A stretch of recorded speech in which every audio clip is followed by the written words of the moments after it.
Y'all's president is out at Mount Rushmore for the 4th of July. We were going to do a whole 4th of July thing, but you were like, with those monuments though, that Mount Rushmore. Okay, talk to me, Dr. Carr, about what we need to know. Well, you know, as you say, sis, it's good to be back with you again, Professor Hunter, and with the family who continues to give us and lift us up and say, let's all keep doing this work. And we always talk about this as well. You all know that when you see the two of us, when we're having our conversations, these are kind of informal conversations, as Karen says, breadcrumbs, you know, and we're just representative of the many, many, many, many, many teachers who have done this work over the arc of the last century and a half and beyond in the United States. And so it's really heartwarming to hear from teachers who out there, kindergarten through high school, college teachers, folks in the community saying, you know, yeah, keep going, keep going. We've been saying this. Yes, you have been saying it. So we're glad to have y'all in this conversation. And, you know, we were talking about July 4th. We know our people always take a day off and celebrate, but we've never really tied it to independence in the same way. And so we said, well, you know, rather than do a July 4th, because, you know, as you say, Karen, now being Black is the thing. Everybody is into it. So there's going to be plenty of July 4th critiques. People are going to read, and they should, What to the Slave is the 4th of July by Frederick Douglass, that speech he gave in Corinthian Hall in 1852. Because Black people, as we talked about when we talked about Juneteenth, we used to take July 5th as a day we would use to criticize July 4th before the end of slavery. So Douglass gave that speech on the July 5th ritual in 1852. In fact, when I lived in Philadelphia, I was there for 17 years. I would, on July 4th, if I was in town, I would go down to the old Pennsylvania State House, which is now, they call it Independence Hall, where they did the Constitution. And of course, now we see Hamilton is back in the news again, and the Constitution. But I would go down there and I would carry my copy of What to the Slave is the 4th of July and read it while I was watching them. Every July 4th. Wait, talk about Dr. Carr. You have a physical copy of it, which I'm sure. Of course, sure. And that's easy enough, yeah. So what did it look? You had a book, and you would. Oh yeah, I would carry my book. Yeah, I mean, and it just started orating in the middle. Oh no! I wouldn't go out and start no beef because you know everybody going to jail at that point. Right. Okay. No. But I would reread it. You know, I wouldn't drive that day. I would take the subway down, and I would go and reread it while I was watching the scene, because what Douglass narrates in 1852 was so vividly on display on July 4th in Philadelphia, the city where they made up America. In fact, they used to have, now they've got a National Constitution Center. In fact, I was there the day they dedicated the National Constitution Center. They had the Supreme Court justices all came, almost all of them, and they had one of them, I think it was Sandra Day O'Connor at the time, who was off the bench, I think, at the time. But she pulled the curtain to unveil the Constitution Center, which sits across from Independence Hall. But they had a huge wooden frame framing the stage, this massive building. And the curtain was attached to the stage. And she yanked it once, she yanked it again, and then you saw the thing look like it was getting ready. And everybody was like, whoa. But then the curtain came. I was like, wow, I'm about to see the death of about a half dozen Supreme Court justices. But anyway, but before the Constitution Center, they used to do this over in front of Independence Hall. And if you got there early enough, if you were from Philly, you might know this, you went around the back and they would actually have the Liberty Bell. They would bring it down. Now they have a whole pavilion for the Liberty Bell. Shout out to the Black folks. These are Black folks in Philadelphia who protested for years. We used to go down there. They had red, black, and green flags. We would be down there protesting because Philadelphia is also a home of the first White House, the so-called President's House. That's where George Washington was. That's also where he had enslaved on a judge for a time, Hercules, one of his cooks, and these cats ran away. In fact, what's the young sister who was at Delaware? She's not at University of Delaware anymore. She wrote a book called Never Caught, where she talks about On a Judge. Now, this isn't the first book on a Judge, but it's a book that continues in that, I'll think of her name, Erica Dunbar, Professor Erica Dunbar, good sister. Book came out maybe last year, year before last. And she told again the story of On a Judge. And this is how it used to work. See, Washington and them were in Pennsylvania. By then, Penn's experiment, Pennsylvania, was engaged in abolitionism. And so, but the thing was, in the enslaved state of Virginia, where, you know, Washington had Mount Vernon, right, you could, if you had enslaved Africans who stayed out of the slave state for X number of days or months, if they went past the deadline, you had to do something about it. You might have to free them. So what he would do, what Washington would do is the enslaved Africans, he would have him with him in Philly at the president's house. He would keep them until the week that they were up on the deadline, and then send them back to Virginia to make sure that you could keep the enslavement cycle going. They stay there for a week or so, and then he bring them back, and the clock start again. Well, on a judge, Dred Scott, didn't he? Well, it's the same principle. Absolutely. This would have been the 18th century, 1780s, 1790s, but that's exactly right. 60 years later, you see with Dred and Harriet Scott and their two girls eventually, the whole idea was they were in the upper Mississippi territory in what is now Louisiana, not Louisiana, what am I saying? They were up in Minnesota, Fort Snelling, which is still there, by the way.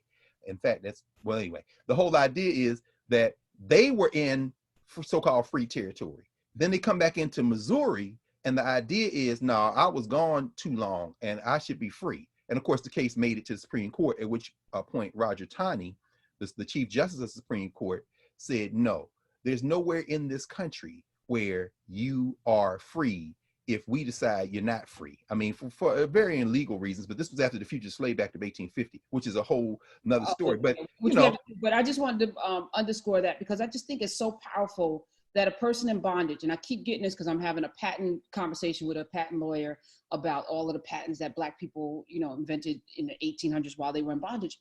But, that they knew the law, that Dred Scott knew the law as a person in bondage. Oh, yeah. That on a judge, that they knew the law. It's interesting. Like, how do you get that knowledge when you're stripped of it, when it's illegal to read, and yet we still found a way to know what we needed to know? Well, actually now, Karen, you know what?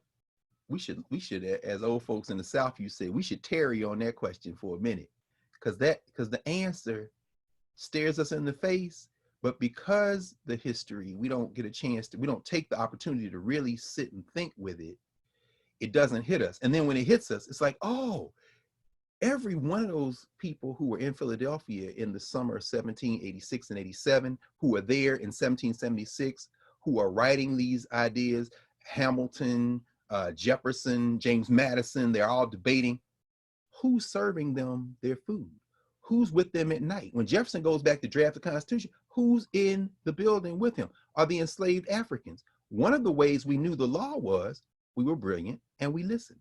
So if you can imagine in Philadelphia, Richard Allen, Sarah Allen, all them cats there, this thing is going down and they are literally in the rooms. But as Sam Greenlee wrote in The Spook Who Sat by the Door in the novel, and they made the movie, a Black man, a Black woman with a mop and a bucket can go anywhere and you're invisible. They're literally in the rooms. So I can't you imagine? There's another movie for your movie making army, Karen. Can you imagine a film where Black women are coming back? Yeah, this is what they were talking about today. They got this establishment clause. They're saying they're going to separate religion and politics. Really? Now, how are they going to do that? Because before they open the session, they always praying. I mean, in other words, these are conversations. In fact, one of the best little articles that I would recommend folks get to talk about this principle of just Black folk, smart Black folk, many never went to school, didn't have to go to school to exercise their natural intelligence in these contexts, is a little article by Ralph Ellison that he wrote called The Little Man at Chehaw Station. Chehaw Station was the train station in Tuskegee. Because, Booker Washington had a lot of these white philanthropists, Baldwins, the Rockefellers, Andrew Carnegie, his friends. And so they had to build a special little railroad spur out from the main line to go to Tuskegee, in part so his rich friends could come out there and see all this good work and write him these checks that Booker T. Washington was able to get. Well, there was a little train station that they put there in Tuskegee. And Ralph Ellison went to Tuskegee as an undergrad, and he was going to be a musician. And he had a brilliant music teacher, her name escapes me, and I'm ashamed to say that because she was a landmark music teacher. And he used to practice. And so she would say, a trumpet player, she would say to him, you play as if you're playing for that little Black man that sits in Chehaw Station. And he was like, I didn't know what she meant. She meant you practice as if you're practicing for the best musicians, even if there's nobody around. And even if you don't even know who that little man is, that man might be a musical genius. But you don't ever slack off in your practice because you think that, oh, the people who count aren't listening. And he used that little story to then write a whole essay about it's the people who are around that you never think about who know the most about it. He told a little story about, he said, I was at the New York Metropolitan Opera, and I heard these men debating over who was the best alto, who had the language the best in terms of the German and how they pronounce. And when I saw them, I realized it was the guys who moved the scenery at the New York Metropolitan Opera. Why? They had heard all these operas countless times, over and over, and they knew more about the nuance than the critics who were writing in the newspaper. I mean, so on the judge and them, Hercules and them, of course they knew the rules, because the rules, number one, had an impact on their lives, and number two, they were sitting there literally around these people who are making this enterprise up. So when Judge and them, you know, she gets away. I'm not going back to Virginia. So she makes a move. Hercules and them, they make a move. George Washington is furious. He's writing, because they find out she's in New England. He's writing letters up there, make her come back. She writes back to him and says, yeah, I'll come back on this condition. Free me, free my children. He's like, you're crazy. Well, I'm not coming back then. I mean, this correspondence is going back. But the reason I bring all that up is because on the judge, Hercules, all those Africans that George Washington had enslaved were at the president's house right there across the street from Independence Hall. And when they decided they were going to restore some monument to the president's house, Black people, we all went down there, created something called Avenging the Ancestors Coalition. My man Mike Cord, who's a lawyer in Philadelphia, and a bunch of other Black folk all got together, and we protested until eventually the National Park Service and them had to concede. So when you go to Philly now, you got Independence Hall. Across the little street, you have where the Liberty Bell is. That Liberty Bell has a pavilion now, and then they have the footprint of the president's house. But before you get into the footprint, there's this whole tribute to the enslaved Africans who resisted, with their pictures, with their stories, with what life was like for Africans in Philadelphia at the beginning of the founding of the Republic, so to speak. And it's all due to Black people who said, no, you're going to tell our ancestors' story because we weren't down with what went on. The reason I bring all that up is because on July 4th, what I used to see around the back of Independence Hall now takes place in that little pavilion where the Liberty Bell is. Before they start the ceremony, they would bring out children. I'm talking about children, 5, 6, 13-year-olds, 16-year-olds, 10-year-olds. And they would have, you know, their summer clothes on, and then you would see a couple with white gloves on. And then they would announce, this is now, if you didn't know this was going to happen, this might happen like an hour before the big ceremony with the mayor and everybody else on the other side. But I would go around there and you would see this little group, maybe 100, 150 people. And then this little group would come out and they would say, these are the descendants of the signer of the Declaration of Independence. These are children. These are little white children. I'm saying, I'm looking at them like, what?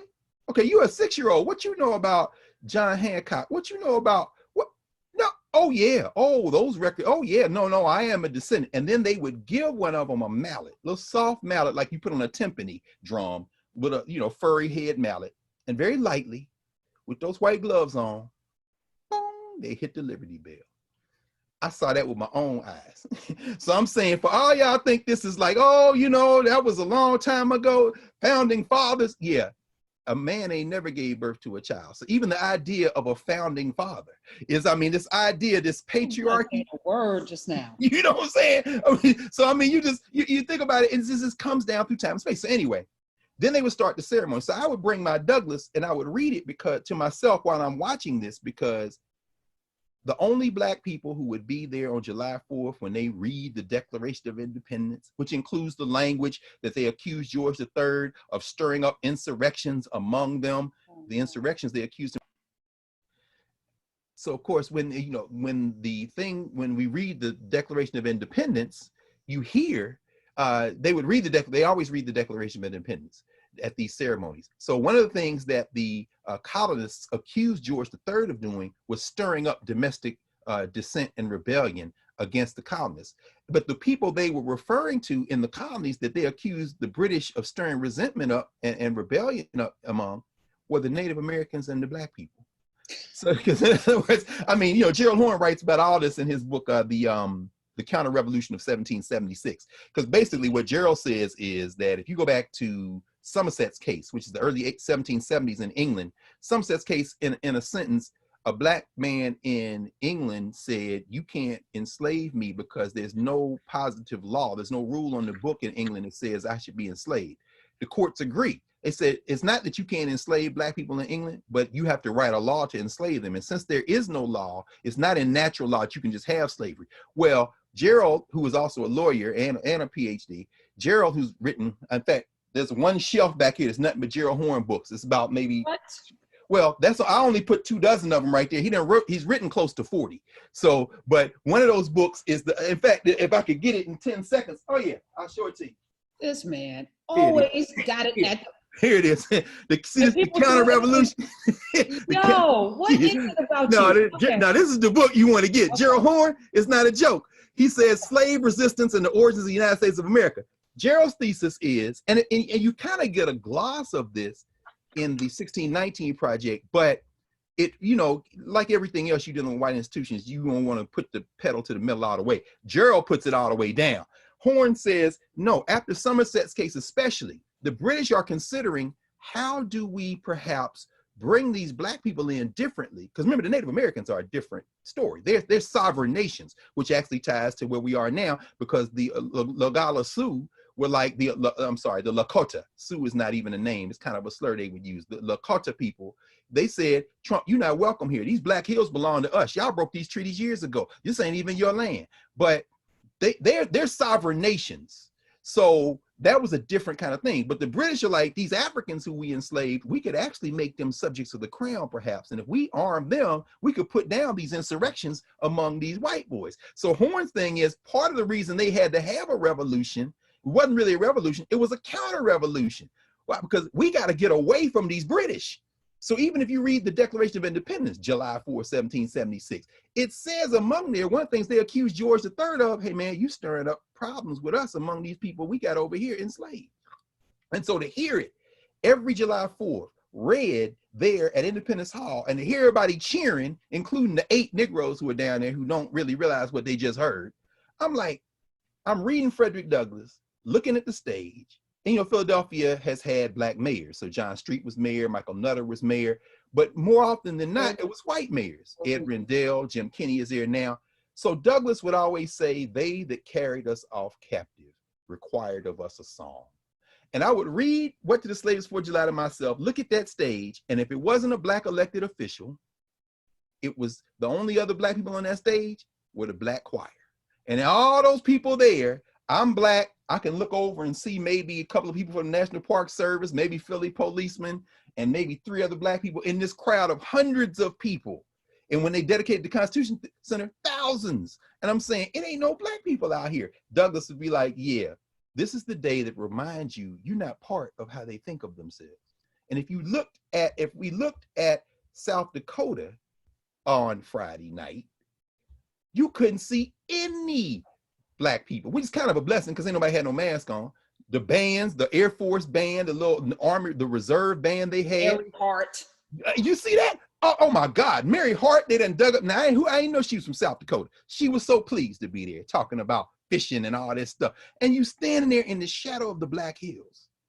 And you say to yourself, my God, Douglass again speaks from the ancestorhood and says, this is the moment when you realize this ain't got nothing to do with you. And in fact, this is where Mount Rushmore's history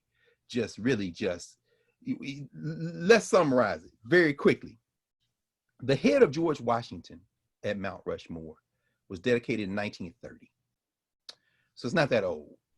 But the guy who sculpted it, the guy whose vision was for Mount Rushmore, a guy named Gottlob Borglum, B-O-R-G-L-U-M, Borglum.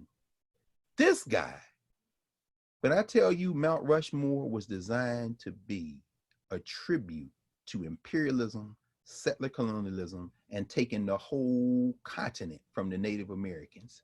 That was what was literally in his mind. In fact, there's a great book called Great White Fathers, John Taliaferro.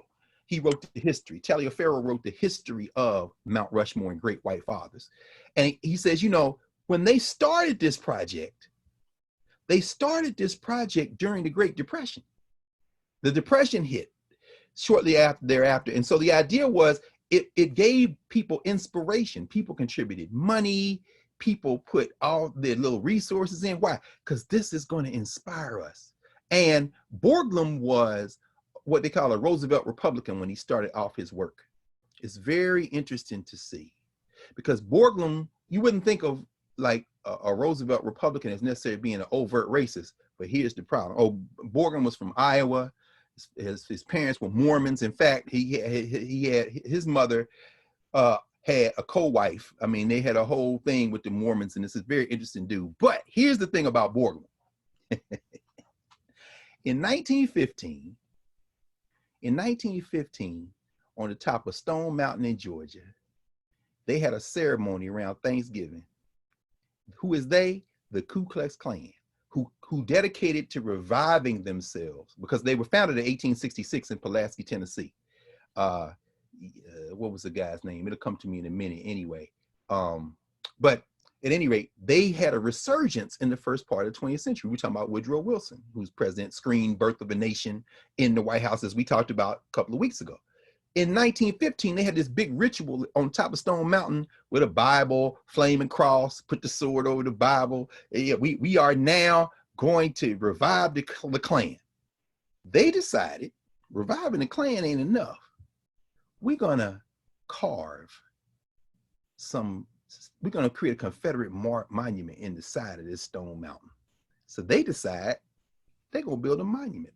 It's gonna be the biggest monument in America, maybe the biggest in the world. It is still, to this day, the largest bas relief carving in the world. And who did they go get? Who did they contract with? In fact, now this one right here.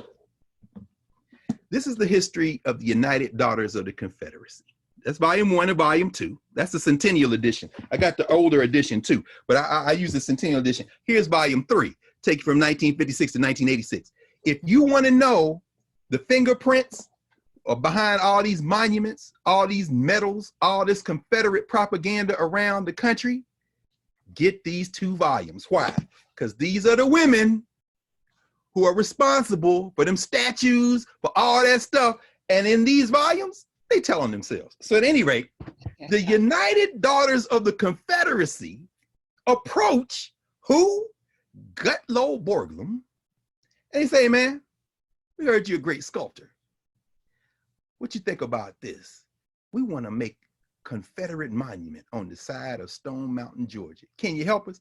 Borglum sketches out a vision of Robert E. Lee, Stonewall Jackson, Jefferson Davis, several other major Confederate leaders and generals leading full on horses, leading thousands of other Confederates across Stone Mountain in this parade of history that they then put on the side of the mountain. The United Daughters of the Confederacy gonna raise this money now. And what do they say? We love it. We love it. Do it. So Borglum starts work on what we now know as Stone Mountain, Georgia. The Klan started raising money. The UDC is raising money. But then he takes a call around 1925 from the people at Mount Rushmore. The guy's good. So he says, we'd like to, what you think about a Mount Rushmore monument? Now, mind you, this guy been working with the Confederacy, the United Daughters of the Confederacy, Klan support, to build this Confederate monument in Georgia. They call him from South Dakota, and he says, yeah, I could do that. This is what I would do. I would have George Washington, I would have Thomas Jefferson, Abraham Lincoln, Teddy Roosevelt, because I like Roosevelt, and we would have them full-bodied, and then we would also then have a hall where we would put all the great people in American history who represent the march of America across the continent as we get rid of these savages and create. And so the people at Mount Rushmore are like, oh, that's a good idea. Okay, so let's start. The Klan finds out. February 1925, they fire Borglum. Borglum is fired from working on Stone Mountain and goes to Mount Rushmore. And what we see there today is the vision of Gutlow Borglum, a racist. Because then after they get rid of Borglum, this is how crazy this stuff is. This is how crazy it is. after they get rid of Borglum, what do UDC and them go out and do? They hire another sculptor, Henry Augustus Lukeman. Lukeman comes from a Jewish background. What does Borglum say? Borglum says, it's a Jew. See, they're not serious. Because Borglum's a racist. He racist against the Jews too, the Catholics, the Jews, everybody. He like, see, they're not serious. They got it. But it takes them, they have a 40-year hiatus before they bring in Walker Kirkland Hancock.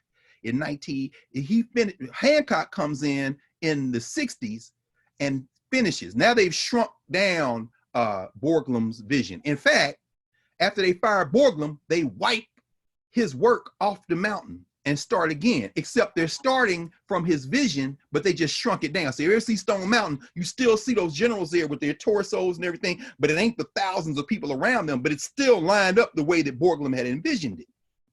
In fact, look at Stone Mountain, look at Mount Rushmore, you can get a sense of that same March of History ethos. So what they do is they wipe it, they start again, they still got his vision, but when Hancock comes in, Hancock, boy, I tell you, American history, see, this is the thing. People talk about getting rid of the Confederate flags, and they say, oh, Mississippi got rid of this is the last one, the Confederate flag.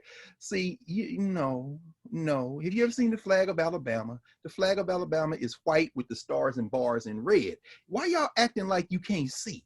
Do you understand? The flag of my home state, Tennessee, that's a flag that's red with 3 white stars in the middle of a blue field. They took the Confederate flag and adapted the colors and shapes to all their flags. The only one that don't riff on that really is, ironically, the first state to secede from the Union, South Carolina. Theirs is blue with a palmetto and a crescent moon. But them other flags, them red, white, and blue flags, yeah, like the American flag, which is why when you look at Mount Rushmore, understand that the underlying cultural ethos of Mount Rushmore is the same ethos as Stone Mountain, Georgia, the Confederate monument, because they both are grounded in the idea that the white race is superior. That's why Taliaferro named his book Great White Fathers. So when we talk about that, and so what happens is they give it over to Hancock. This is Stone Mountain now. He's in the 60s. Hancock was one of, remember that movie with George Clooney and John Goodman, when they went over in World War II to get the treasures from the Nazis, Monuments Men. Glorious Bastard? No, Inglourious Basterds was one too. That's where Quentin Tarantino, who loves rewriting history, right, as if that stuff was real. Yeah, no, Brad Pitt was in that one, but this is the one with John Goodman. Yeah, it's called Monuments Men. Yes. Monuments Men. Remember that? And they're heroes because they're going to save the treasures that the Nazis stole from the Jews and everybody else in Europe. And so they're over there. The Americans send them over there to document all the stuff that's been stolen. And in fact, Black people need Monuments Men too now, because the big thing now with continental Africans. Yeah, African and the freaking Sotheby's and Christie's or God, the British are like, yeah, you can borrow the stuff we stole from you, or we'll you can, right, once you create a museum that meets our standards, right? That's come on. In fact, the brother Chike, the art historian, I was reading some in the New York Times last week on my show a couple of weeks ago. Oh, you had him? I gotta go back and find it. Yeah. I'm gonna post that video. Yeah, please do, and y'all watch that, please, because he was hot and righteously so in the paper. How y'all gonna tell me that, because they just sold this thing, the French dude, right? They say you stole this during the Biafran War. I'm Nigerian. Let me tell you, that's what they call the Brothers' War in Nigeria. That rips the heart of Nigerians to this day. And y'all done looted a piece of art that's sacred to Igbo people, and it's sitting up here in France, and then you put it on auction after we told y'all where it came from. Y'all talking about, well, we have no evidence that it was looted. Y'all criminals. That's exactly right. So this dude Hancock was one of the monuments men, so-called monuments men that everybody praises, who went and tallied these looted treasures in Europe. He's also the guy that finished Stone Mountain, Georgia, the Confederate monument, known as the Confederate Monument. But here's the thing that, let me see, is this the one? Yeah, this is 56 to 86. So he's there, May 9th, 1970, when they dedicate Stone Mountain, Georgia, with Vice President of the United States, Spiro T. Agnew, as principal speaker. A Stone Mountain commemorative stamp was issued by the United States Post Office. These are Confederates. These are traitors to the United States. So Walker Hancock got the job done. And I should read one other thing, Karen. You appreciate this in New York, New Jersey, especially. Remember I said they fired Borglum, who then went on to build now, of course, Mount Rushmore. But when they fired him, they had a lull of 4 decades trying to get the money up to finish Stone Mountain. Watch this. This is page 246, volume 2 of the United Daughters of the Confederacy's history. This chapter seems to be the proper place to which to record the astounding story of one of the most unique gifts in the history of the United Daughters of the Confederacy. 9,000 Stone Mountain Memorial $half. And this is what happens. The President General of the United Daughters of the Confederacy in 1955 opens her door at her house, and the courier delivers 5 bags of silver coins. Where did these bags come from? The mint. Well, they're memorial dollars, Stone Mountain Memorial $half. They're legitimate currency that were printed to raise money for Stone Mountain, but somebody had them for 40 years. Oh, where you had them, Karen? The gift was from Mr. Bernard Baruch of New York. Ever heard of Baruch? Baruch College. Baruch College is who's named for this guy right here. Mr. Bernard Baruch of New York, financier, big money dude, the guy for whom Baruch College is named, in memory of his mother, who in her lifetime was an honored member of the United Daughters of the Confederacy.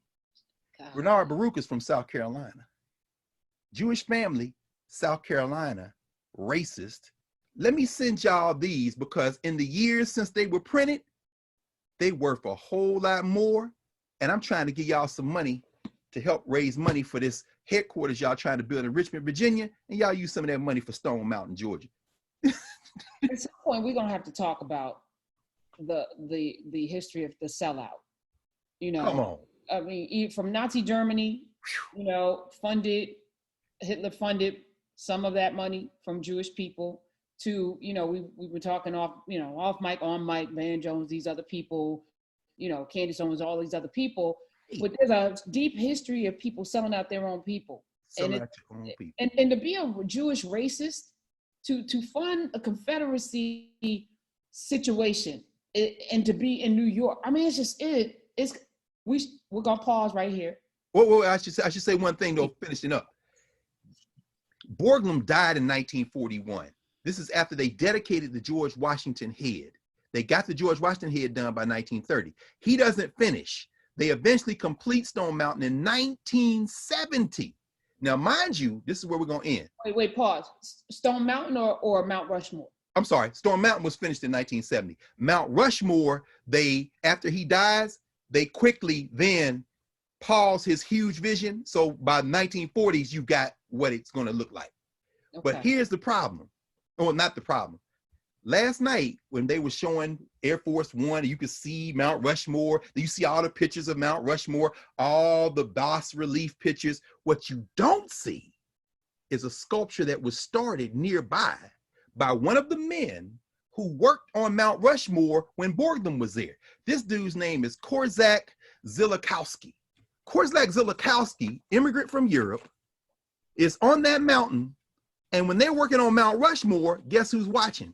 The people you stole the land from, the people who you had a treaty for, said it's y'all land till they found gold in the Black Hills. Then y'all bogarted them, the Ogallala Sioux, the Lakota, the Oglala Lakota. The same Oglala Lakota who said the other day, Donald Trump is not welcome here. They're watching as they're carving Mount Rushmore. So guess what? Chief Standing Bear. Chief Standing Bear approaches this guy, Kowalski, and says, you know what? We want you to work on a monument for us. Yeah, what? Yeah, so they finished Mount Rushmore. The Lakota people, who we call the Sioux, then contract with this dude who dies, then his wife takes over, then the children take over to build the Crazy Horse Memorial. There is the head of Crazy Horse is 88 feet. It's looking right at Mount Rushmore. When completed, the Crazy Horse Memorial will be 641 feet long, 563 feet high. Crazy Horse is sitting on his horse, pointing at Mount Rushmore like, get off my land. It dwarfs Mount Rushmore. Mind you, Crazy Horse is the dude that gave Custer his scalp at Little Bighorn. And at the foot of the Crazy Horse Memorial is already what they call the Indian Museum of North America. But I love what Standing Bear told this guy before he said, we want you to work for us. He said, let the white man know the red man has great heroes too. Now, how they could cut out the crazy horse head from all those pictures of Mount Rushmore. No, but don't worry, because when it's done, we taking this back. Standing Bear took care of that 80, 90 years ago. So I just thought, I mean, really, it's just a beautiful thing. That is amazing. All right, well, so class, I've learned, I got 5 more books.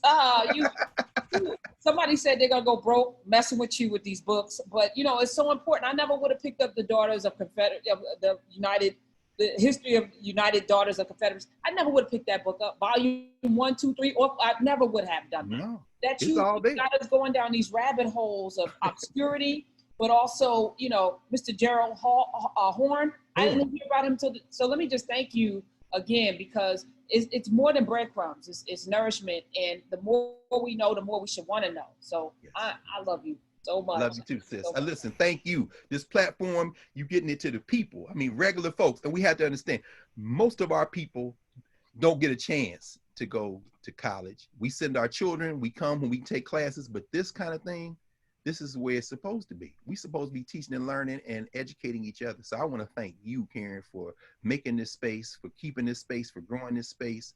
And everybody listening and observing and having this conversation in the comments, y'all got to support this.